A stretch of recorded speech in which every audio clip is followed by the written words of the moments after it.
আমরা জাতি হিসাবে বাঙালিরা অনেক নির্লজ্জ। এই যে দেখুন, আসিয়া নামের মেয়েটা 8 বছরের শিশু মারা গেছে, 48 ঘন্টাও হয়নি। আপনারা কি জানেন এই 48 ঘন্টার মধ্যে এ পর্যন্ত বাংলাদেশে কয়টি মেয়ে ধর্ষণ হয়েছে? হয়তো আপনারা জানেন না। আমি এখন ভিডিওটা বানাচ্ছি যেখানে দাঁড়িয়ে, সেটা হচ্ছে নারায়ণগঞ্জের নবীগঞ্জ এলাকা। আমি গতকাল রাতে একটা নিউজ দেখলাম, নবীগঞ্জ এলাকার নিউজই। আপনার এক 55 বছরের এক বুড়ো বৃদ্ধ লোক একটা শিশু মেয়েকে চকলেটের লোভ দেখিয়ে দোকানে নিয়ে ধর্ষণ করেছে। এই যে দেখুন, বন্দরের কিশোরী ধর্ষণের চেষ্টায় অভিযোগ, বৃদ্ধ গ্রেপ্তার। এই যে এই নিউজটা হচ্ছে আবার নারায়ণগঞ্জের রূপগঞ্জের একটা নিউজ। ইব্রাহিম নামের একজন লোক এই কিশোরীকে ধর্ষণের চেষ্টা করেছে, 10 বছরের বয়সী কিশোরী। এটা আবার ধামাচাপা দেওয়ার জন্য 5,000 টাকা দেই, এই ব্যাপারটা যেমন ধামাচাপা হয়ে যায়। আচ্ছা বলুন তো, আমরা কি জাতি যেখানে ধর্ষণ নিয়ে এত কিছু হচ্ছে, এত বিচার হচ্ছে, এত কিছু হচ্ছে, এত আন্দোলন হচ্ছে, কিভাবে মানুষের বিবেক কাজ করে এই কাজটা করার? আপনারা বলুন তো, আমাদের কি মনুষ্যত্ব জ্ঞান নেই? একবারই নেই। আমরা কি এতটাই নিচে নেমে গেছি? এতই যদি শারীরিক চাহিদা থাকে তাহলে পতিতালয়ে যাক মানুষ।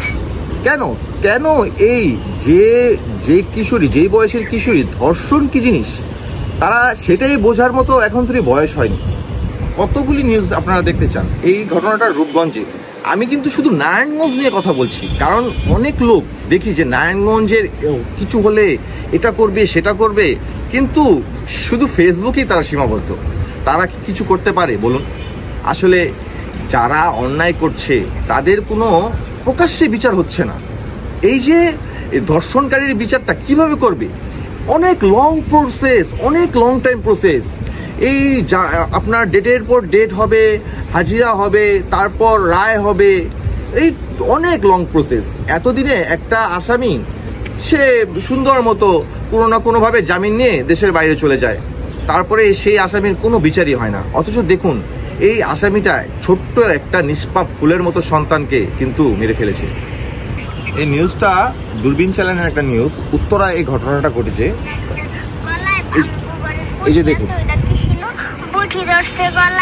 তারপরে আমারে কয় কি, তুই যদি কোনো কথা কস, তুই যদি তার মারে চিৎকার দেস মা কইয়া, তাহলে আমি তোর কল্লাটা একবারে কাটতে হলাম। এই যে দেখুন, এই ছোট একটা মেয়েকে যদি 55-60 বছরের একটা বৃদ্ধ লোক গলায় বটি ধরে ভয় দেখায়, তাহলে ওই মেয়েটা কি করবে বলুন? ওই মেয়েটার কি কিছু করার আছে? আজকে ওর মা এসে দেখে ফেলেছে, দেখে হয়তো সে ধর্ষণটা করতে পারেনি। একটা বার চিন্তা করুন তো, ওরও তো আসিয়ার মতো পরিণামটা হতে পারতো না বলুন? তাই সবাই সতর্ক হন। আমরা ফেসবুকে স্ট্যাটাসে সময় নষ্ট না করে সাথে সাথে যেই এলাকায় যেই এই সমস্যাটা হবে, আমরা সাথে সাথে অ্যাকশনে চলে যাব। সাথে অ্যাকশনে গিয়ে আমরা সাথে এই বিচার আমরা সবাই সাথে করে ফেলতে চাই। পুরো বাংলাদেশের জন্য আমার এই নিউজটা রইল। পুরো বাংলাদেশের মানুষ আমার এই কথাটাকে সাপোর্ট করবেন আশা করি। ধন্যবাদ। আসসালাম।